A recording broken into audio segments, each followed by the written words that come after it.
तो गाइस कैसे हैं आप सब लोग। द बुक ऑफ वेस्पर के एपिसोड 296 के साथ हाजिर हूं। तो लास्ट एपिसोड के एंड पे हमने देखा था सूजी चैंगफेंग एम्परर से रिक्वेस्ट करते हैं कि हमारे कैपिटल के ऊपर जो सील लगाई गई है उसको हटा दिया जाए ताकि क्वानलॉन्ग लोग जो कि बाहर खड़े हैं, क्वानलॉन्ग एम्पायर के लोग तोहफे लेकर जहाँ पर आए हैं आपसे बात करना चाहते हैं और इस वक्त वो तोहफे लेकर हमारे इंपीरियल कैपिटल के बाहर खड़े हैं। आपको जल्दी से जल्दी इस बारे में डिसाइड करना होगा। ठीक है, सभी मिनिस्टर भी सूजी चैंगफेंग के साथ ही होते हैं। वो एम्परर से कहते हैं एम्परर आपको जल्दी से इस बारे में कोई फैसला करना होगा क्योंकि हम सभी लोग इस बात के हक में है कि आप क्वानलॉन्ग की डेलीगेशन टीम को यहाँ पर आने दें। इस एपिसोड की शुरुआत में सूजी चैंगफेंग एम्परर से कहते हैं एम्परर हमें उन लोगों को ज्यादा इंतजार नहीं करवाना चाहिए। जहाँ पर सभी के सभी मिनिस्टर इस बात के लिए राजी हैं कि उन सभी को यहाँ पर इनवाइट किया जाना चाहिए और उनके साथ डेलीगेशन की जानी चाहिए। मुझे लगता है कि आपको जल्दी से जल्दी इस बारे में सोचकर मुझे बताना चाहिए ताकि मैं वापस जाकर उनको इस बारे में इन्वाइट कर सकूं क्योंकि मैं प्राइम मिनिस्टर हूँ और मुझे मेरा फर्ज बनता है कि जाकर उनको बताऊं कि आप उनसे मिलना चाहते हैं या नहीं। हमारे एम्परर भी यहाँ पर सूजी चैंगफेंग की बेइज्जती करने की कोशिश करते हैं। वो उसे कहते हैं प्राइम मिनिस्टर आखिर इतनी भी क्या जल्दी है, कहीं ऐसा तो नहीं है तुम्हें क्वानलॉन्ग के एम्पायर के लोगों की बहुत ज्यादा फिक्र है। कहीं ऐसा ना हो कि कोर्ट में कोई ऐसा बंदा हो जो तुम्हारे बारे में जानता ना हो कि तुम हमारे कितने ज्यादा वफादार हो। उसे तो ऐसे ही लगेगा कि तुम क्वानलॉन्ग के प्राइम मिनिस्टर हो ना कि हमारे टिंजू के प्राइम मिनिस्टर हो। वहाँ पर जितने भी मिनिस्टर्स होते हैं वो सभी के सभी ये बात सुनने के बाद काफी ज्यादा घबरा जाते हैं और कहते हैं एम्परर तो यहाँ पर साफ साफ सूजी चैंगफेंग की इंसल्ट कर रहे हैं। हालांकि उन्होंने शुरुआत मजाक से की है और ये सारी बात भी मजाक के तौर पर ही की है, लेकिन ये असल में ये बात जैसी है जैसी उन्होंने की है। यहाँ पर सूजी चैंगफेंग के ऊपर गुस्सा कर रहे हैं क्योंकि वो डायरेक्टली तो गुस्सा नहीं कर सकते लेकिन वो अपनी बातों में गुस्से को जता रहे हैं। लगता है कि एम्परर इस बात को लेकर बहुत ज्यादा गुस्से में, हम सभी को भी बहुत ज्यादा संभल कर रहना होगा। सूजी चैंगफेंग एम्परर से कहते हैं सर आपने यहाँ पर बहुत ही अच्छा मजाक किया लेकिन इस तरह के मजाक नहीं करने चाहिए क्योंकि आपको अच्छी तरह से पता है कि मैं रॉयल पैलेस से अपनी सैलरी लेता हूँ और मैं आपका प्राइम मिनिस्टर हूँ। इसी वजह से मैं आपके बारे में सोचूंगा, टिंजू के बारे में सोचूंगा और मैं आपका कितना वफादार हूँ। मैं यहाँ पर जो कुछ भी करने की कोशिश कर रहा हूँ ये सारा कुछ भी मैं अपने टिंजू एम्पायर के लिए करने की कोशिश कर रहा हूँ। एम्परर से कहते हैं प्राइम मिनिस्टर मैं तो बस यहाँ पर मजाक कर रहा था, मुझे अच्छी तरह से पता है कि ये सब कुछ तुम्हारे टिंजू एम्पायर के लिए कर रहे हो। फिर साथ ही वो वहाँ पर ऑर्डर्स जारी करते हैं और कहते हैं जैसा कि प्राइम मिनिस्टर ने यहाँ पर पिटीशन दायर करवाई है वो लोग क्वानलॉन्ग की डेलीगेशन टीम को यहाँ पर लाना चाहते हैं। क्वानलॉन्ग की डेलीगेशन टीम को अंदर लाया जाएगा और इसके साथ साथ दूसरी पिटीशन ये थी हम लोग इंपीरियल कैपिटल के ऊपर जो सील लगाई गई है उसको हटा दें यानी लॉकडाउन को खत्म कर दें। तो ठीक है, फिर मैं यहाँ पर ऑर्डर्स जारी करता हूँ कि टिंजू एम्पायर के इंपीरियल कैपिटल के ऊपर जो लॉकडाउन है उसको हटाया जाता है। कोई भी यहाँ पर अंदर आ सकता है और बाहर जा सकता है। हाई प्रीस्ट की मौत का जो मामला है उसके केस की इन्वेस्टिगेशन लोग यहाँ पर सेरेमनी के बाद दोबारा से कंटिन्यू करेंगे। तो वो सभी मिनिस्टर्स बात सुनने के बाद कहते हैं हमारे एम्परर तो बहुत ज्यादा समझदार है, इन्होंने बहुत ही अच्छा फैसला किया है, जबकि हमारे एम्परर उन सभी के बारे में सोच रहे होते हैं ये सभी गद्दार हैं। इसी हमारा नेक्स्ट सीन जुन क्लैन का दिखाया जाता है। जुन क्लैन की सैंक्चुरी का सीन दिखाते हैं। ज़ू फेन शुआंग को अपने साथ लेकर जुन क्लैन की सैंक्चुरी में वापस आता है जहाँ पर उसके हाई प्रीस्ट यानी कि ग्रैंडपा रहते थे। वहाँ पर एक बहुत ही पावरफुल ट्रेजर होता है जो कि एक वेपन होता है। ज़ू फेन उसे कहता है क्या ये वही 8th ग्रेड का स्पिरिचुअल वेपन है, जुन क्लैन का हियरलूम है या इसी को ह्यूमन लिंकिंग ऑपरेटर्स कहा जाता है। उसे कहती है हाँ बटलर ज़ू फेन इसी को हम लोग ह्यूमन लिंकिंग ऑपरेटर्स कहते हैं। ये बहुत ज्यादा पावरफुल है। हम लोग इस स्पेशल वेपन को यूज करते हुए देख सकते हैं कि इस दुनिया में क्या हो रहा है और क्या होने वाला है। वैसे तो हम लोग अपनी आंख से सिर्फ किस्मत का हाल जान सकते हैं वो भी तारों की चाल को देखकर, लेकिन अगर हम लोग इस ऑपरेटर्स को यूज करेंगे तो हम लोग किसी के फ्यूचर को रियलिस्टिकली फील कर पाएंगे।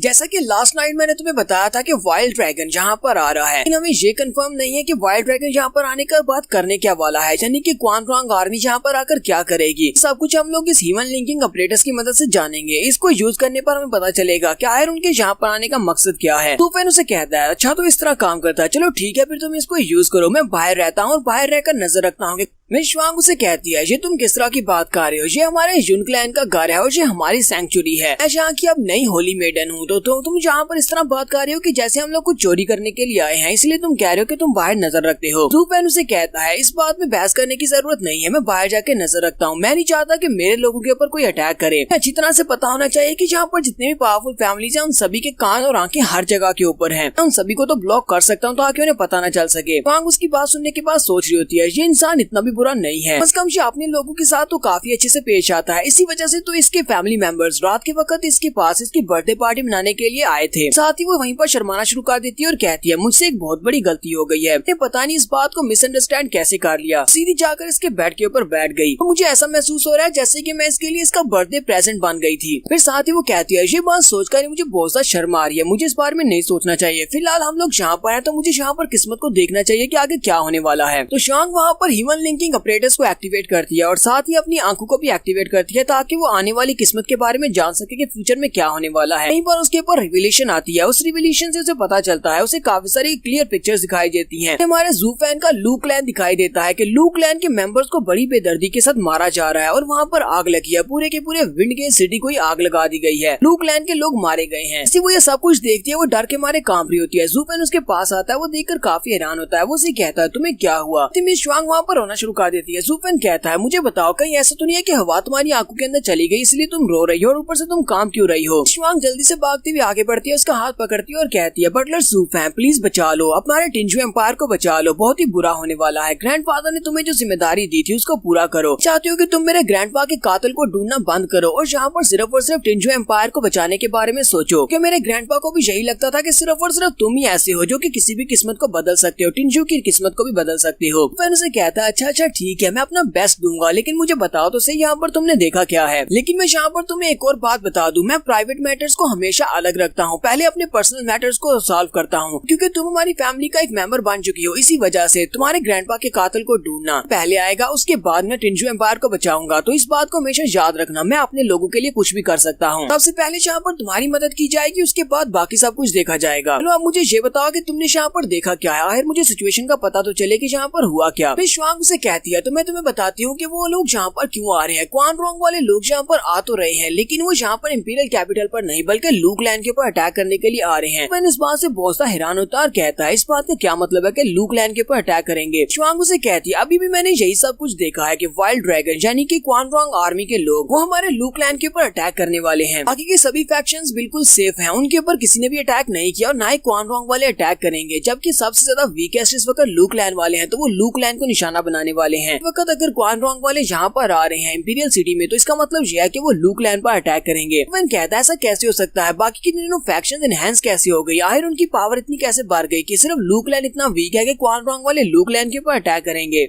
क्योंकि इन क्वान रोंग वालों का झगड़ा तो हमेशा से इंपीरियल फैमिली के साथ रहा है। अगर उन्हें यहाँ पर आना ही है तो वो इंपीरियल फैमिली के ऊपर अटैक करेंगे। आए लू क्लैन के साथ उनका क्या ताल्लुक है जो वो लू क्लैन के ऊपर अटैक करने के लिए यहाँ पर आ रहे हैं? मुझे ये बात बहुत ज्यादा अजीब लग रही है, नहीं लगता कि ये सब कुछ बहुत ज्यादा अजीब है। मिस श्वांग उसे कहती है हाँ मुझे भी यही लगा था, मेरा गैस भी यही था कि क्वान रोंग वाले अगर यहाँ पर आ रहे हैं तो उनका निशाना इंपीरियल फैमिली वाले होंगे और उनका पहला निशाना इंपीरियल फैमिली ही है। लेकिन अब जबकि मैंने यहाँ पर किस्मत का हाल देखा है तो पता चला है कि तुम्हारा लू क्लैन उनके निशाने पर है जबकि इंपीरियल फैमिली नहीं है। जूफेन यहाँ पर इस बारे में सोच रहा था कि किस्मत किस तरह काम करती है। जूफेन कहता है प्रीस्ट जब जिंदा था तब उसने मुझे बताया था इंसान की किस्मत उसके अपने हाथ में भी होती है, क्योंकि उसके सामने चूज करने के लिए 3000 रास्ते होते हैं, वो किसी एक रास्ते पर चल सकता है जिससे उसकी किस्मत बदल सकती है। लगता है कि यहाँ पर बाकी की तीनों फैक्शंस पर मिलकर कुछ ऐसा कर रही है जिसकी वजह से रोंग वालों ने लू क्लैन को अपना दुश्मन बना लिया, अपना टारगेट बना लिया है। तो इसके अलावा और क्या मकसद हो सकता है कि क्वान रोंग एम्पायर के लोग जो कि इतने पावरफुल एम्पायर के लोग हैं वो लू क्लैन के ऊपर अटैक क्यों करेंगे, जबकि यहाँ पर पावरफुल हाउसेस भी हैं उनके ऊपर अटैक कर सकते हैं। जूफेन मिस श्वांग से कहता है मुझे लू क्लैन के बारे में बताओ, उनकी किस्मत का हाल बताओ। श्वांग उसे कहती है मैं नहीं बता सकती, लू क्लैन वालों के पास तुम हो, तुम्हारा किस्मत के साथ कोई ताल्लुक ही नहीं है, इसी वजह से लू क्लैन की किस्मत भी नहीं देखी जा सकती, किसी वक्त भी कुछ भी हो सकता है। फिलहाल के लिए तो मैं यहाँ पर प्रेजेंट और इमीडिएट सिचुएशन को ही देख सकती हूँ कि तुम्हारे ऊपर अटैक होने वाला है, तुम्हारी लू फैमिली के ऊपर अटैक होगा, लेकिन अटैक होने के बाद क्या होगा, वो सभी लोग मारे जाएंगे या फिर तुम उनको बचा लोगे। तो जूफेन वहीं पर अपना माथा पकड़कर खड़ा हो जाता है और कहता है ये तो बहुत ही बुरा हुआ। किसी ने कहा था कि अगर आपको अपने दुश्मन के बारे में सब कुछ पता है, उसकी कमजोरियों और उसकी ताकत के बारे में, तो आप अपनी इस जंग को जीत सकते हैं। यहाँ पर तो मुझे अपने ही बारे में बिल्कुल भी नहीं पता, मुझे लू क्लैन के फ्यूचर के बारे में नहीं पता, दूसरों की किस्मत तो मुझे पता चल गई लेकिन अपने लू क्लैन की किस्मत में नहीं जान सकता। इसका मतलब तो यह है कि ये मेरे लिए काफी ज्यादा बुरा है अगर मैं किस्मत के साथ जुड़ा हुआ नहीं हूँ। श्वांग हमारे क्लैन की किस्मत नहीं देख सकती। जूफेन कहता है तो यहाँ पर मैं सिर्फ और सिर्फ एक ही काम कर सकता हूँ, मैं बाकी के तीनों फैक्शंस के बारे में पता लगाता हूँ कि आखिर वो क्या प्लान कर रहे हैं। इससे पता चलेगा कि क्वान रोंग वाले हमारे लू क्लैन के ऊपर अटैक क्यों करेंगे। तो यहाँ पर हमारी एपिसोड 296 का एंड हो जाता है। एपिसोड की एक्सप्लेनेशन अच्छी लगी हो तो कमेंट करके जरूर बताइएगा। चैनल को सब्सक्राइब कर दे, वीडियो को लाइक और शेयर कर दें। शुक्रिया।